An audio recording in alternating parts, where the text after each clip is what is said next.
All right, folks, this is chapter 1 of The Secret of the Golden Flower. Heavenly consciousness, the heart. Master Lu Tzu said, that which exists through itself is called the way, the Tao. Tao has neither name nor shape. It is the one essence, the one primal spirit. Essence and life cannot be seen. They are contained in the light of heaven. The light of heaven cannot be seen. It is contained in the two eyes. Today I will be your guide and will first reveal to you the secret of the golden flower of the Great One. And starting from that, I'll explain the rest in detail.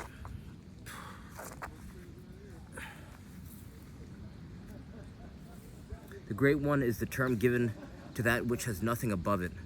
The secret of the magic of life consists in using action in order to attain non-action. One must not wish to leap over everything and penetrate directly. The maxim handed down to us is to take in hand the work on human nature. That's Sing. In doing this, it is important not to take any wrong path. The golden flower is the light. What color is the light? One uses the golden flower as a symbol. It is the true energy of the transcendent Great One. The phrase, the lead of the water region has but one taste, refers to it. Heaven created water through the One.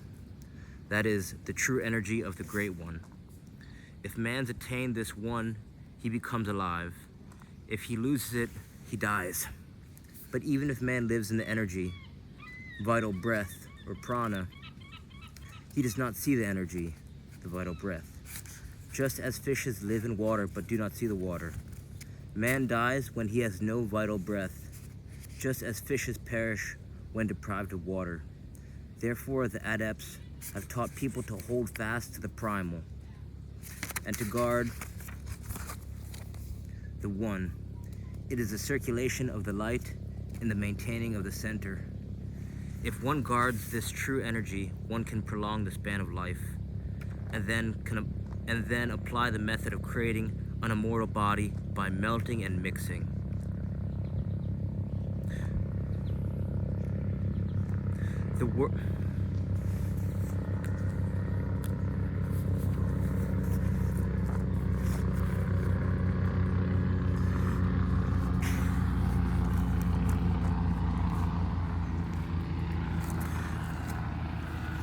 And there is an asterisk by this term, melting and mixing, and it says, this commentary probably comes from the 17th or 18th century. The footnotes arranged by Wilhelm have been placed with the text. In the previous edition, in agreement with the German, they followed the text. The work on the circulation of the light depends entirely on the backward flowing movement, so that the thoughts, the place of heavenly consciousness, the heavenly heart, are gathered together. The heavenly heart lies between sun and moon, i.e., between the two eyes. The Book of the Yellow Castle says, in the square inch field of the square foot house, life can be regulated. The square foot house is the face. The square inch field in the face. What could that be other than the heavenly heart? In the middle of the square inch dwells the splendor. In the purple hall, in the purple hall of the city of jade dwells the God of utmost emptiness and life. The Confucians call it the center of emptiness. The Buddhists, the terrace of living. The Taoists, the central land, or the yellow castle, or the dark pass, or the space of former heaven. The heavenly heart is like the dwelling place. The light is the master. Therefore, when the light circulates, the energies of the whole body appear before its throne. As when a holy king has established the capital and has laid down the fundamental rules of order, all the states approach with tribute, or Or as when the master is quiet and calm, men servants and maids obey his orders of their own accord, and each does his work.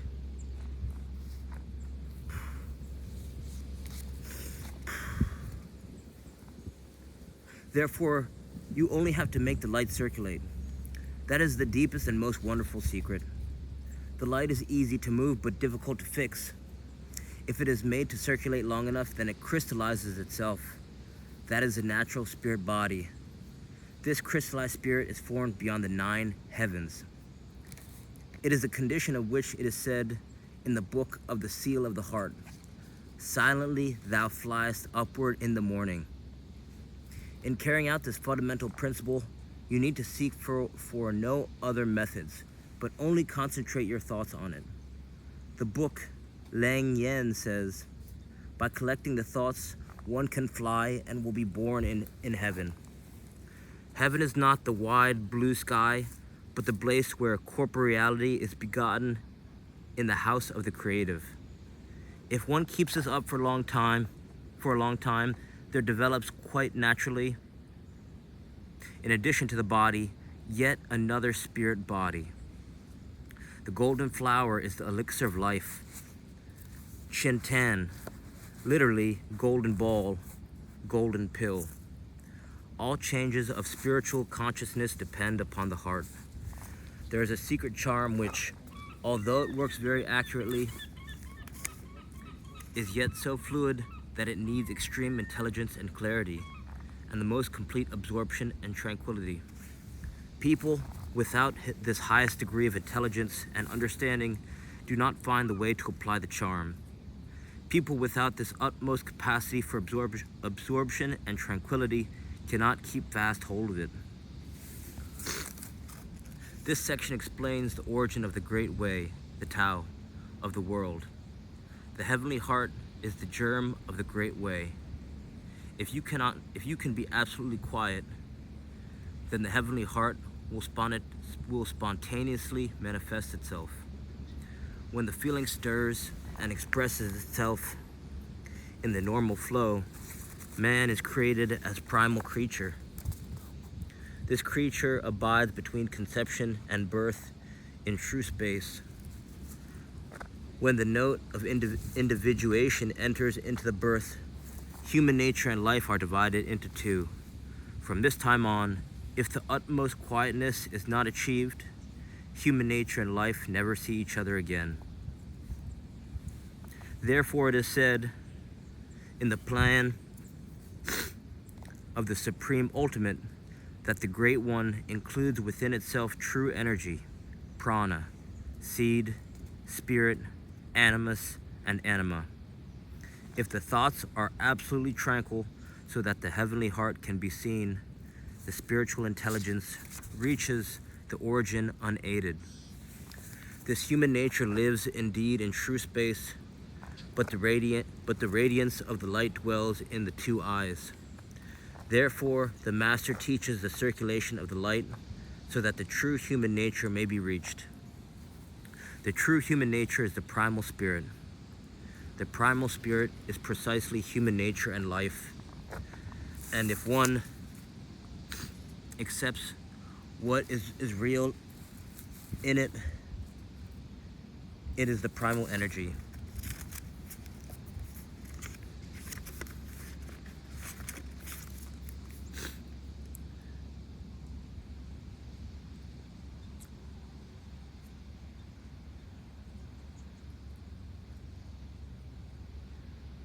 And the great way is just this thing.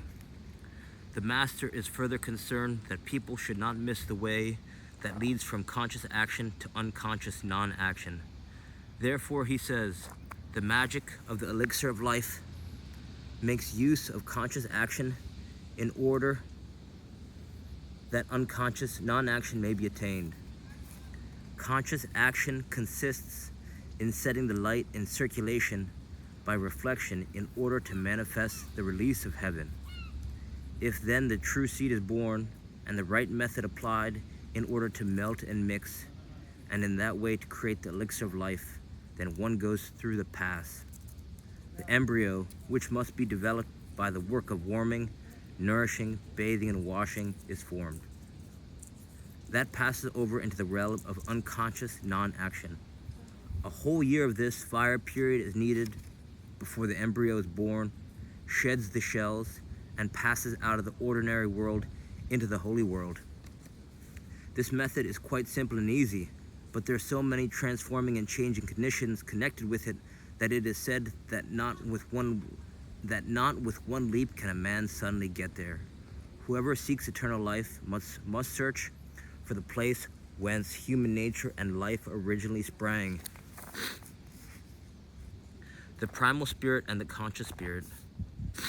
Master Lu Tzu said, in comparison with heaven and earth, man is like a mayfly.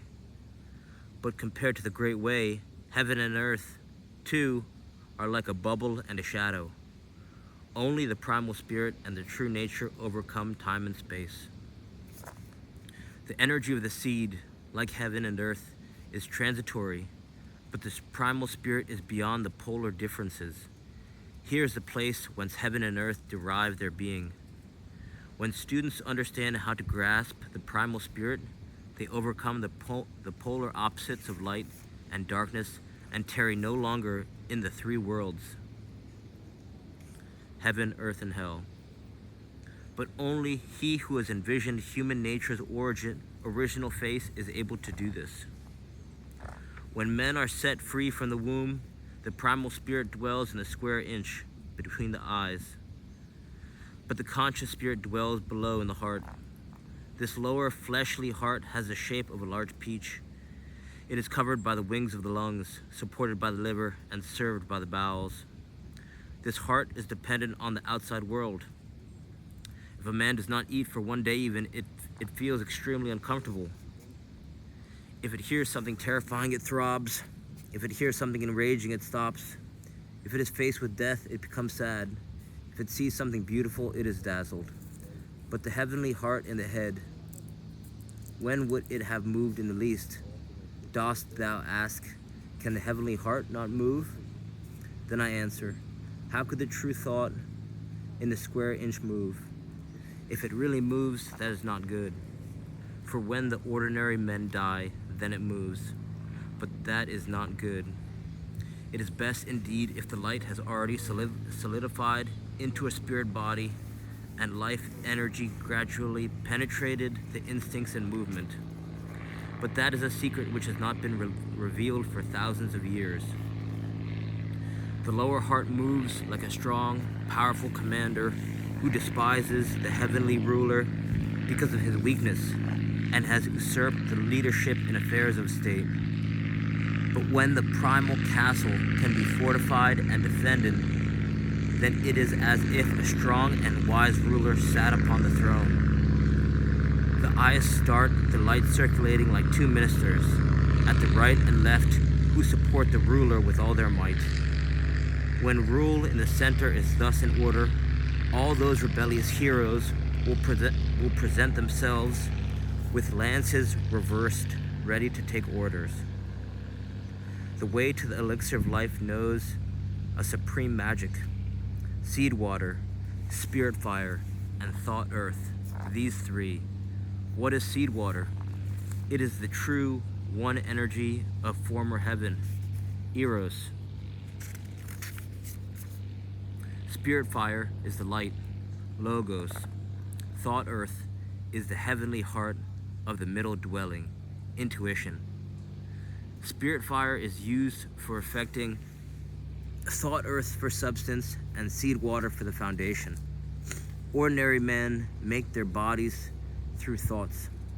The body is not only the 7-foot-tall outer body. In the body is the anima.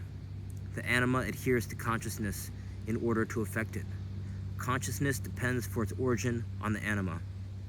The anima is feminine, yin. It is the substance of consciousness. As long as this consciousness is not interrupted, it continues to beget from generation to generation, and the changes of form of the anima and the transformations of substance are unceasing. But besides this, there is the animus in which the spirit shelters. The animus lives in the daytime in the eyes. At night in the houses, at night it houses in the liver. When living in the eyes, it sees. When housed in the liver, it dreams. Dreams are the wanderings of the spirit through all 9 heavens and not all 9 earths. But whoever is in a dark and withdrawn mood on waking, and chained to his bodily form, is fettered by the anima.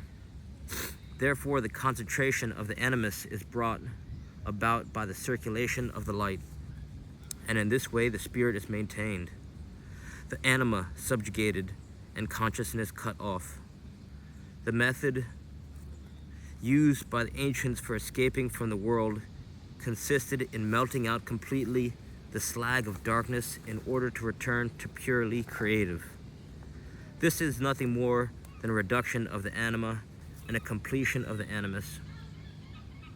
And the circulation of the light is the magical means of reducing the dark and gaining mastery over the anima. Even if the work is not directed towards bringing back to the creative, but confines itself to magical means of the circulation of the light, it is just the light that is the creative. By means of its circulation, one returns to the creative. If this method is followed, plenty of seed water will be present of itself.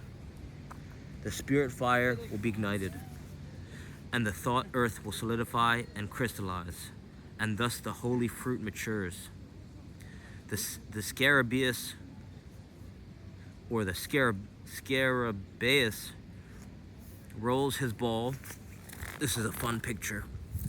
Just before I turn the page, what does it say? Meditation stage 1, gathering the light.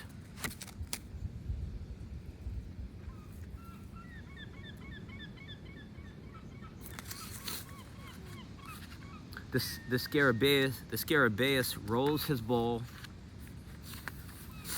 and in the ball there develops life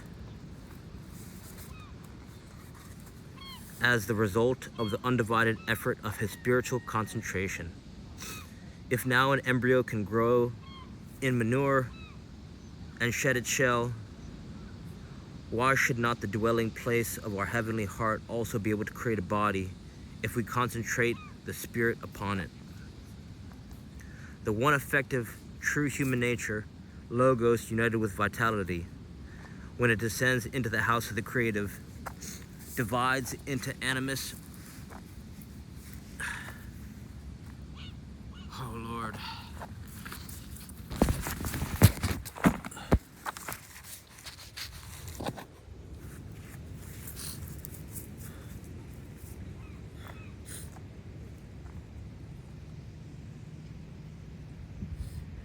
The one effective, true human nature, Logos united with vitality, when it descends into the house of the creative, divides into animus and anima. The animus is in the heavenly heart. It is the nature of the light. It is the power of lightness and purity. It is that which we received from the great emptiness, that which is identical in form with the primordial beginning. The anima partakes of the nature of the dark. It is the energy of the heavy and the turbid. It is bound to the bodily, fleshly heart. The animus loves life. The anima seeks death. All sensuous desires and impulses of anger are effects of the anima. It is the conscious spirit which after death is nourished on blood, but which during life is in greatest distress. The dark returns to darkness, and like things attract each other according to their kind. But the pupil understands how to distill the dark anima completely so that it transforms itself into pure light, yang. In this part there is described the role played by the primal spirit and the conscious spirit in the making of the human body. The master says, "The life of a man is like that of a mayfly. Only the true human nature of the primal spirit can transcend the cycle of heaven and earth and the fate of the aeons. The true human nature proceeds from that which has no polarity, the ultimateness, and receives the primal energy of polarity, the ultimate, whereby it takes the true essence of heaven and earth into itself and becomes the conscious spirit. As primal spirit, it receives its human nature from father and mother. This primal spirit is without consciousness and knowledge, but it is able to regulate the formative processes of the body. The conscious spirit is very evident and very effective, and can adapt itself unceasingly. It is the ruler of the human heart. As long as it stays in the body, it is the animus. After its departure from the body, it becomes spirit. While the body is entering into existence, the primal spirit has not yet formed an embryo in which it could incorporate itself. Thus, it crystallizes itself in the non-polarized free one. At the time of birth, the conscious spirit inhales the energy and thus becomes the dwelling of the newborn. It lives in the heart. From that time on, the heart is master, and the primal spirit loses its place while the conscious spirit has the power. The primal spirit loves stillness, and the conscious spirit loves movement. In its movement, it remains bound to feelings and desires. Day and night, it wastes the primal seed till the energy of the primal spirit is entirely used up. Then the conscious spirit leaves the shell and goes away. Whoever has done good in the main has spirit energy that is pure and clear when death comes. It passes out by the upper openings of mouth and nose. The pure and light energy rises upward and floats up to heaven and becomes the fivefold present shadow genius, or shadow spirit. But if, during life, the primal spirit was used by the conscious spirit for avarice, folly, desire, and lust, and committed all sorts of sins, then in the moment of death, the spirit energy is turbid and confused, and the conscious spirit passes out together with the breath through the lower openings of the door of the belly.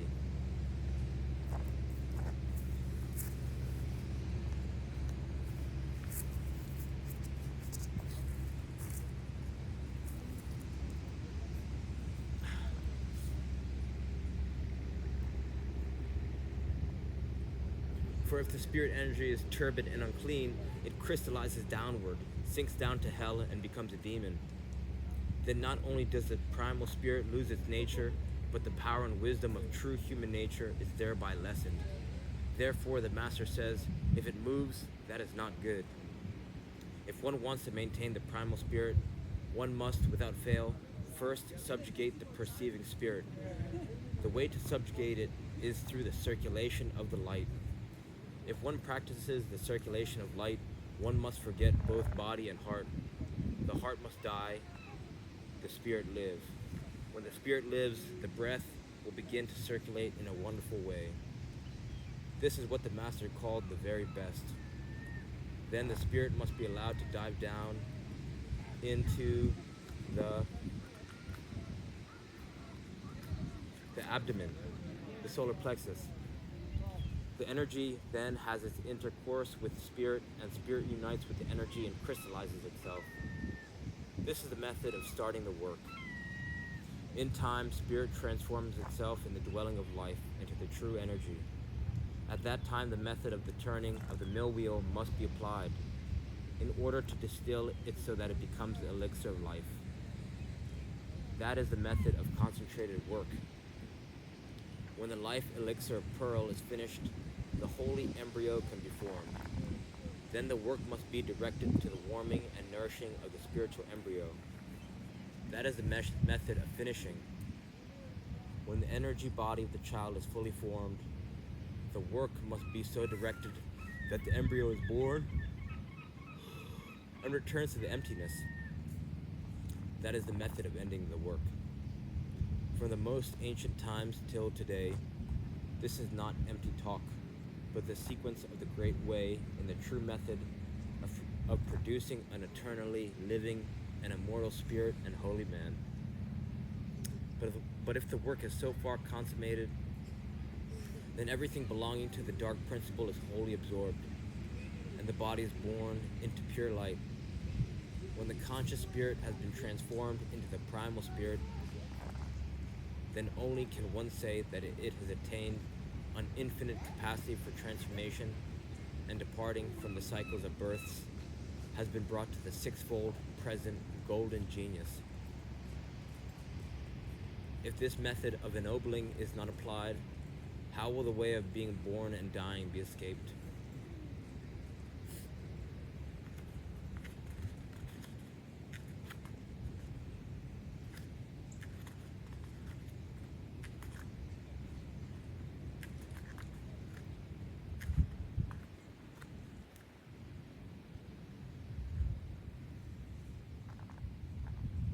Circulation of the light and protection of the center. Master Lu Tzu said, "Since when has expression, circulation of the light been revealed? It was revealed by the true men of the beginning of form. Quan Yin Si. When the light is made to move in a circle, all the energies of heaven and earth, of the light and the dark, are crystallized.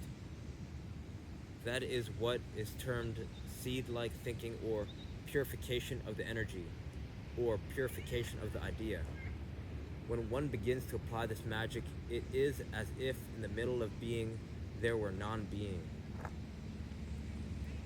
When in the course of time the work is completed, and beyond the body there is a body, it is as if in the middle of non-being there were being. Only after concentrated work of 100 days will the light be genuine, and then only will it become spirit fire. After 100 days, there develops by itself in the midst of the light a point of the true light pole, yang.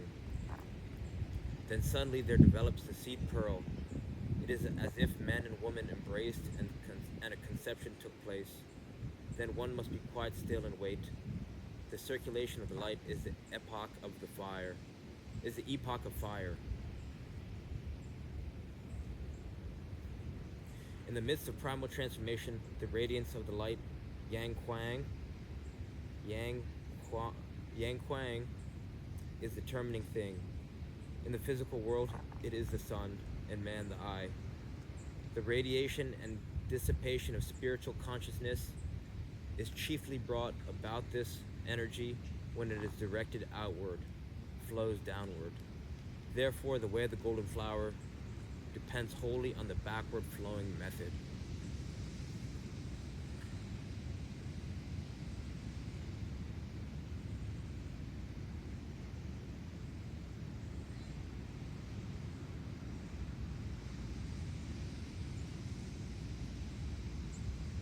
Man's heart stands under the fire sign. The flames of the fire press upward. When both eyes are looking at things of the world, it is with vision directed outward. Now, if one closes the eyes and reversing the glance, directs it inward and looks at the room of the ancestors, that is the backward flowing method. The energy of the kidneys is under the water sign. When the desires are stirred, it runs downward. It is directed outward and creates children. If, in the moment of release, it is not allowed to flow outward, but is led back by the energy of thought so that it penetrates the crucible of the creative and refreshes heart and body and nourishes them. That also is the backward flowing method. Therefore, it is said, the way of the elixir of life depends entirely on the backward flowing method.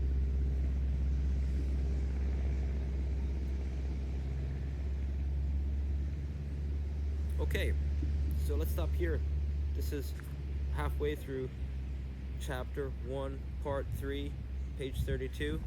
So basically we have a new prescription. So you have to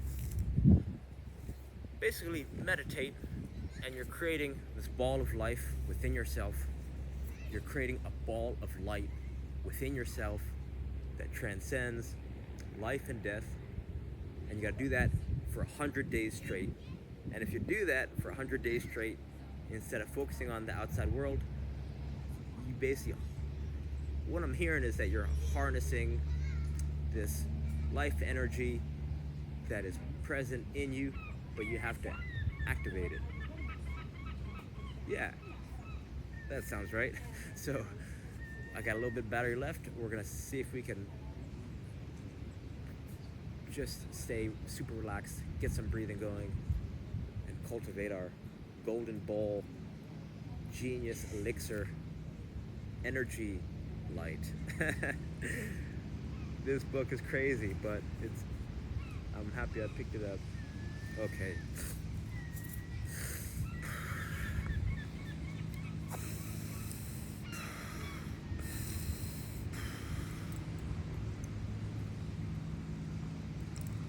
Stamets 7 extract. It does not taste good at all.